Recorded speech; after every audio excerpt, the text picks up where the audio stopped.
Rashad, why you didn't Anyways, hit me up? Hey, Rashad. What's up, Rashad? Thank you, Rashad. brother, I love you, brother. Trump lit. What's up, Rashad? Yeah. What it do, boy? Hey, Rashad. Yo. What's up? Welcome back to the channel. My name is Rashad Milligan. If you are new to the channel, I said Rashad Milligan. My name is Rashad Milligan.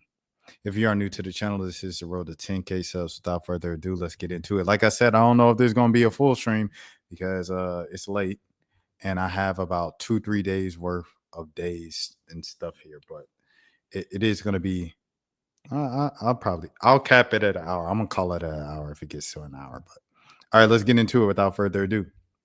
Sonya Massey, the big news of the night, of the day. She received justice. Congratulations to the family of Sonya Massey and things of that sort.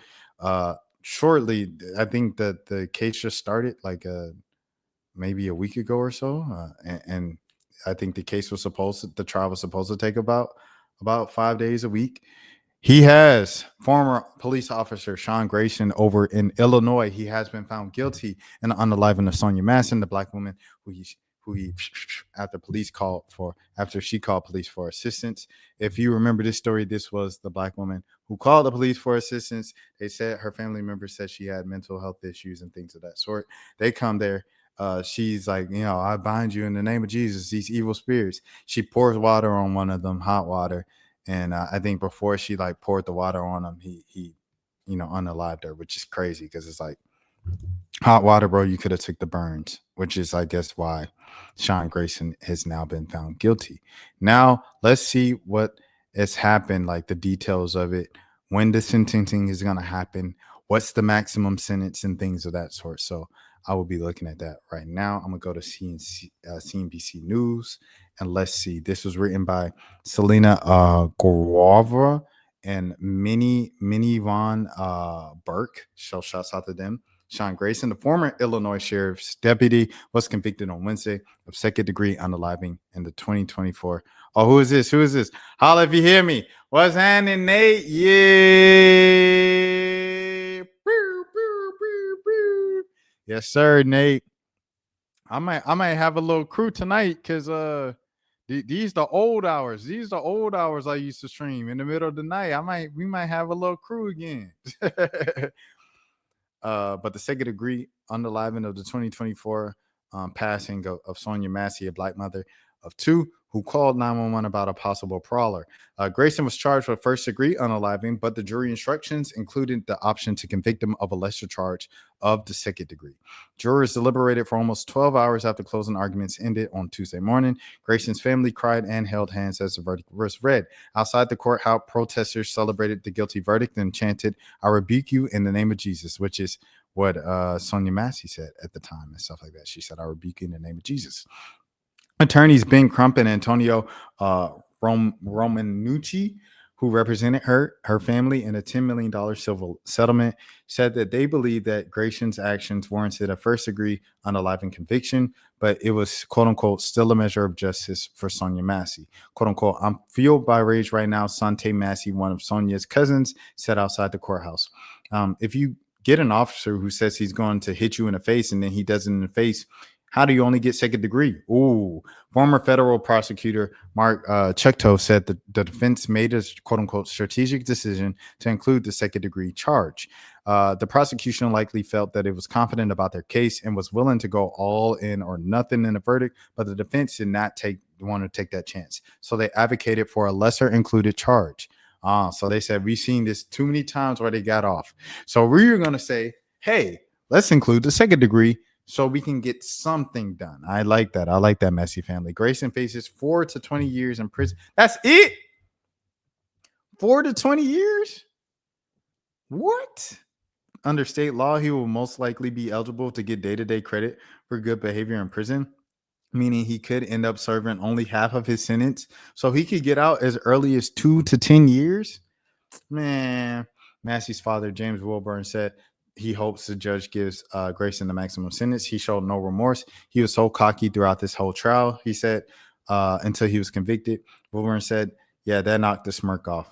Yeah, wow, that's crazy. He was charged in July 2024 in a fatal unaliving of Massey, who called the authorities over concerns about a possible prowler outside of her Springfield home. Body camera video shows the moments before she was unalived in her kitchen over a confrontation over a pot of boiling water.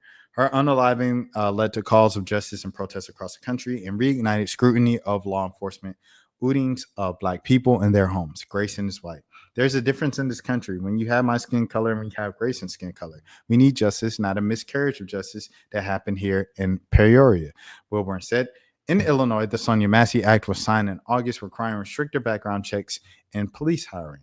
That's terrible. Rest in peace, Sonya Massey. Last week, Grayson's former partner, Deputy Dawson Farley, testified that he was not scared by any of Massey's actions. He drew the weapon because he was, quote unquote, trying to back my partner. In the closing arguments, the defense pointed that Farley amended the police report that Grayson was charged in the first degree unaliving, arguing that Farley lied and changed his account. The body camera video central to the case was played in court 3 times, showing Massey talking to deputies, removing a pot of hot water from her stove shortly before the outing.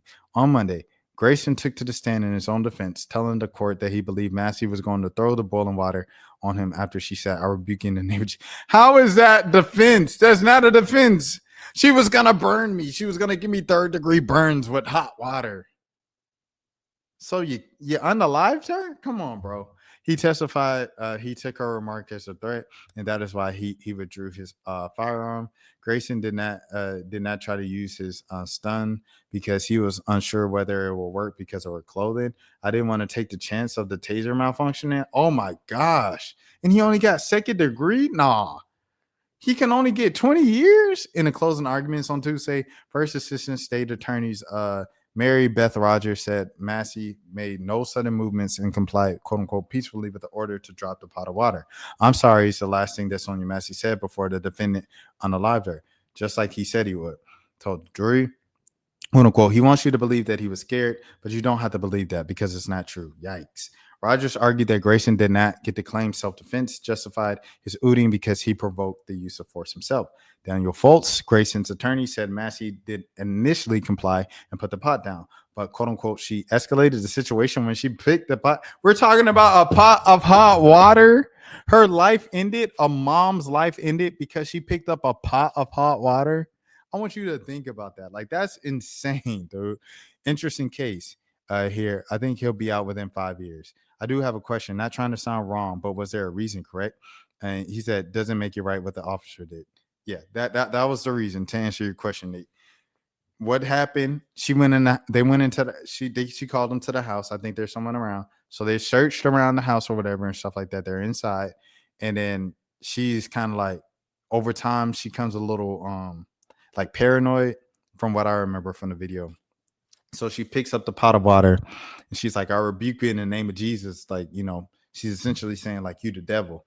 Like, I got a weird feeling about you. Like, who is you, bro?" But her family said she was dealing with some mental stuff. So she picks up the pot of hot water and he said, put the pot down." So she put it down, and I guess she picked it back up and she looked like she was about to throw it on him. But before she was throwing it on him, that's when he unalived her. Which is crazy. You would have had 3rd-degree burns or whatever, and that would have been it. Like, you still would have been living. Like, if I remember correctly, that's not the first time that's happened, correct? Now, I don't know in terms of Sonya Massey if she's called the police before and stuff like that, but in terms of pot of water and the police officer, this is the first national story that's happened with. I don't know if Sonya Massey's called the cops to her house before and she's had a run in with them, but no, this was the first time that's happened, like, on a big national level where it was like a viral story and stuff. It's crazy. Dang. All right. Let me see. He argued that Grayson drew his thing to gain Massey's compliance and said her unaliving was a tragedy but not a crime. Man, you got it. Man, get the heck out of here. You are, quote unquote, not here to decide whether or not Sean Grayson followed every single policy, every national best practice, every policing principle that experts believe that he should have followed, he said in a closing argument. That is not where we're not here doing this in this criminal court today. Get him out of here. Give him 20 years, bro. Fultz said Grayson believed his pistol was his only option, and that he highlighted the expert testimony that Grayson had to advance forward to Massey to maintain a line of sight from her. He was in a house. They were in a kitchen, a living room. Are you serious? To maintain a line of sight. Get him out of here. 20 years, please. Fultz said the jurors do not let their emotions dictate the outcome of the case. In the Sangamon County State's Attorney John Willishire's final closing argument to the jury, he argued that it was Grayson who let his emotions dictate what happened in Massey's kitchen. These were not the actions of a young, scared police officer doing a dangerous job. These are the actions of a bully. You better say that. If anyone was in a crisis, it was him. He snapped. Come on, talk that talk, man. Let me see. He said, you mentioned health issues. Yeah. Her family said she had like mental health issues. Yeah, for sure. They said she dealt with some stuff like that. Let me see. Sonya Massey, mental health. Here it is right here. Sonya Massey was a black woman who struggled with mental illness. So there it is. Yeah, she struggled with mental illness. Her battle was schizo. Yeah, she has schizo. Yeah. But I mean, the body cam footage shows just what happened straight up. And it was just a woman in there. She was like, I think people around here, I'm scared of them. And they kept questioning her and walking around her place. And that made her nervous, As you can imagine nowadays, like, I think the past 11 years, but just what's kind of been in the forefront of like black people's interaction with the police. Like, yeah, you probably feel a little nervous. You know what I'm saying? Paranoid schizophrenia, something triggered before they came. Yeah. But regardless, she shouldn't have passed away. Like, which you agree with, which everybody agrees with. Like, that's insane, bro. That's insane. Insane. But okay, let's go to the next scene. Rashad, why you Anyways. didn't hit me up? What's up, Rashad? Hey, Rashad. What's up, Rashad? Thank you, Rashad. Brother, I love you, brother. What's up, Rashad? What it do, boy? Hey, Rashad.